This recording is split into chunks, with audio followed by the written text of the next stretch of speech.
Sociology life study channel में एक बार फिर आप सभी का स्वागत है। और आज की क्लास में हम डिस्कस करेंगे सांस्कृतिक विलंबना, जिसको हम कहते हैं कल्चरल लैग। तो देखिए, जो कल्चरल लैग या सांस्कृतिक विलंबना है, उसका जो सिद्धांत है वो W.F. ऑकबर्न ने 1922 में दिया था। 1922 में ये सिद्धांत दिया था कि कल्चरल लैग है क्या। तो इन्होंने अपनी जो पुस्तक है जिसका नाम है सोशल चेंज, उस पुस्तक में सांस्कृतिक विलंबना या कल्चरल लैग का सिद्धांत दिया है। इसमें इन्होंने बताया कि जो संस्कृति है वो दो प्रकार की होती है। एक होती है, इसको कहते हैं हम मैटेरियल कल्चर, और दूसरी होती है नॉन मैटेरियल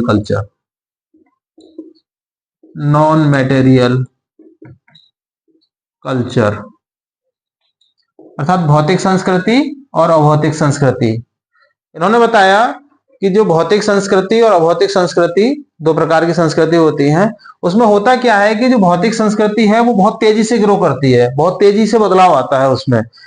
उसके सापेक्ष जो अभौतिक संस्कृति है वो उतनी तेजी से नहीं बदल पाती है। तो इसको उन्होंने सांस्कृतिक विलंबना का सिद्धांत दिया। एक उदाहरण से आप समझ सकते हैं कि जैसे मान लीजिए मोबाइल फोन है, तो मोबाइल फोन का जब निर्माण हुआ तो पहले साधारण मोबाइल फोन होते थे। उसके बाद में क्या हुआ कि फिर वो थोड़े से बड़े आए, और फिर कीपैड की जगह पर स्मार्टफोन आए, और आज देख रहे हैं आप वेरी स्मार्टफोन आ गए हैं। मतलब इतनी तेजी से उसमें बदलाव हुआ है। इसी तरीके से जो टेक्नोलॉजी है, उस टेक्नोलॉजी ने जो हमारी भौतिक आवश्यकता है उसको बिल्कुल बदल के रख दिया है। रोज जो है नए नए इसमें आविष्कार हो रहे हैं। तो उन सारे जो भी भौतिक संस्कृति से जुड़े हुए जो है, जिसमें मैंने आपको एग्जांपल दिया अभी इसका मोबाइल फोन का, तो उन सभी को हम बहुत जल्दी स्वीकार कर लेते हैं। लेकिन उसके सापेक्ष में जो नॉन मैटेरियल कल्चर है, अभौतिक संस्कृति है, उसको हम इतनी आसानी से उसको स्वीकार नहीं करते। इसमें तमाम चीजें आती हैं। एक परिभाषा हम यहाँ पे देखेंगे, G.R. लेस्ली की जो परिभाषा है, उन्होंने कहा कि non material culture is the system of values. जो सामाजिक मूल्य होते हैं, वैल्यूज, नॉर्म्स, जो मानक है, प्रतिमान है, attitudes, beliefs and habit system of society. Material culture refers to the product of artifacts of a culture. अर्थात कि जो जो प्रोडक्ट्स हैं, मतलब आप ऐसे समझ लीजिए, जो हमारी 5 ज्ञानेंद्रियां हैं उनसे हम जिन चीजों को पहचान सकते हैं, अर्थात छू के, देख के, सुन के, जो हम स्पर्श करके, वो सारी सारी हमारी क्या है, भौतिक संस्कृति के अंतर्गत आती हैं। जैसे आवागमन के साधन है, मोटरसाइकिल है, साइकिल है, जहाज है, ये सारी चीजें भौतिक संस्कृति का पार्ट है। जबकि जो हमारे सोशल वैल्यूज हैं, लोकाचार हैं, रीति रिवाज हैं, ये सारे के सारे क्या है, ये हमारे अभौतिक संस्कृति के अंतर्गत आते हैं। तो जब भौतिक संस्कृति में बदलाव होता है तो उस के सापेक्ष जो अभौतिक संस्कृति है वो नहीं बदलती, उसमें बदलाव नहीं आ पाता। एक एग्जांपल से हम इसको और समझाएंगे कि जैसे मैंने अभी आपको बताया कि ये जो भौतिक तत्व हैं, जो भौतिक चीजें हैं, वो जितनी आसानी से बदली जा रही हैं और हम उसको आराम से स्वीकार कर लेते हैं। ब्लैक एंड व्हाइट टीवी था, कलर्ड आया, कलर के बाद में स्मार्ट टीवी आ गया, हम बिना किसी हिचक के हम उस चीज को एक्सेप्ट कर लेते हैं। लेकिन उन सारी चीजों की वजह से जो हमारी अभौतिक संस्कृति में परिवर्तन है, उसको हम उतनी आसानी से स्वीकार नहीं करते। आज भी हम अपने जो रिचुअल्स हैं, जो हमारे रीति रिवाज हैं, उनको हम पकड़े हुए बैठे हैं, उनको हम नहीं छोड़ना चाहते। मतलब हमने स्मार्ट टीवी पर, मल्टीमीडिया, सोशल मीडिया के थ्रू हमने देख लिया कि तमाम चीजें बदल रही हैं, लेकिन जो हमारे रीति रिवाज हैं, हम उसमें उन बदलावों को स्वीकार नहीं करते। एक एग्जाम्पल, जैसे मान लीजिए शादी विवाह हम लोग करते हैं। शादी विवाह के लिए लड़की देखने के लिए आप जा रहे हैं, तो वहां पे क्या होता है कि आप केवल ये नहीं देखते कि वो केवल लड़की कोई हम देख लेंगे, जैसे लड़के के लिए लड़की ठीक है, चलो जी हम मान लेते हैं, इसका रिश्ता कर देंगे। उसमें हम क्या देखते हैं कि भाई लड़की के माँ क्या करती है, लड़की के पिताजी क्या करते हैं, उनका व्यवहार कैसा है, उनका आचरण कैसा है, वो किन के रीति रिवाज को मानते हैं। इन सारी चीजों को हम वहां पर देखते हैं, तब हम कहीं जाकर के उस रिश्ते को करते हैं।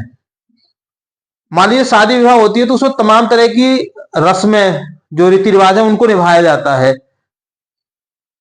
आज अगर मान लीजिए कोई भी लड़का या कोई भी लड़की प्रेम विवाह की बात करने लग जाते हैं तो तुरंत जो समाज के जो भी लोग हैं ना, वो उसको एकदम बुरा मान जाते हैं। मतलब वहां पर ये चीजें स्वीकार नहीं है। तो कुल मिलाकर के ये है कि जो आपकी अभौतिक संस्कृति है उसमें बदलाव को इतनी आसानी से स्वीकार नहीं किया जाता। तो इसके बारे में कारण क्या है, थोड़ा ये चर्चा कर लेते हैं।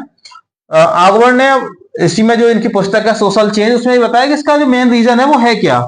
उसमें सबसे पहले उन्होंने बताया कि जो नए विचारों के प्रति भय, लोगों में ये डर लगा रहता है कि अगर मान लीजिए जो पहले से जो हमारे नियम चले आ रहे हैं, जो रीति रिवाज चले आ रहे हैं, अगर हमने उनको तोड़ा तो समाज हमारे खिलाफ खड़ा हो जाएगा या समाज हमको स्वीकार नहीं करेगा। दूसरा, अतीत के प्रति निष्ठा, अर्थात मान लीजिए जैसे हिंदू हैं, मुस्लिम हैं, सिख हैं, जैन हैं, पारसी हैं, वो अपने उन जो रिलीजन है उस रिलीजन के जो भी रिचुअल्स हैं उनके प्रति समर्पित रहते हैं।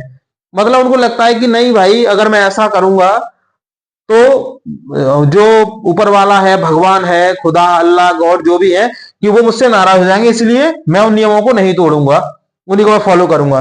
तीसरा है निहित स्वार्थ। इसमें कई बार ये देखा गया है कि व्यक्ति का अपना निजी स्वार्थ इसमें छिपा हुआ होता है, इसलिए वो उन परंपराओं को, उन नियमों को तोड़ना नहीं चाहता।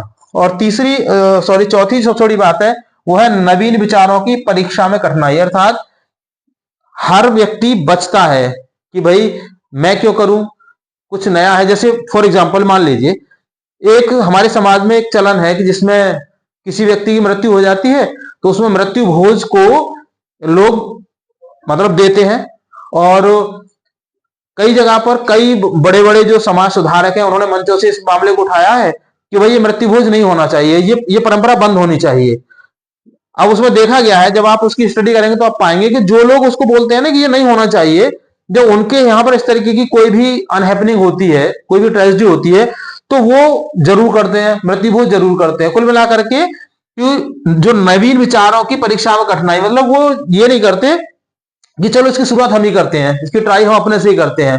ये उन लोगों के अंदर एक डर, दहशत जैसी भावना रहती है, सोचते हैं कि चलिए किसी और के यहाँ होगा तो फिर हम वहां पर इसको अप्लाई करवाएंगे। तो हर व्यक्ति यही करके उन पुराने घिसे पिटे रिवाजों को आज भी घसीटे जा रहे हैं, जिनका कोई आज के समाज में कोई औचित्य नहीं है। तो दोबारा से फिर मैं आपको थोड़ा समझाता हूं कि जो सांस्कृतिक विलंबना है, कल्चरल लैग क्या है, कि भौतिक और अभौतिक जो दोनों संस्कृति हैं उसमें भौतिक संस्कृति तेजी से आगे बढ़ती है, अभौतिक संस्कृति पीछे रह जाती है। इसको ऑगबर्न ने कल्चरल लैग या सांस्कृतिक विलंबना कहा है। सो आज की इस क्लास में बस इतना ही, मिलते हैं अगली क्लास में। थैंक यू, जय हिंद।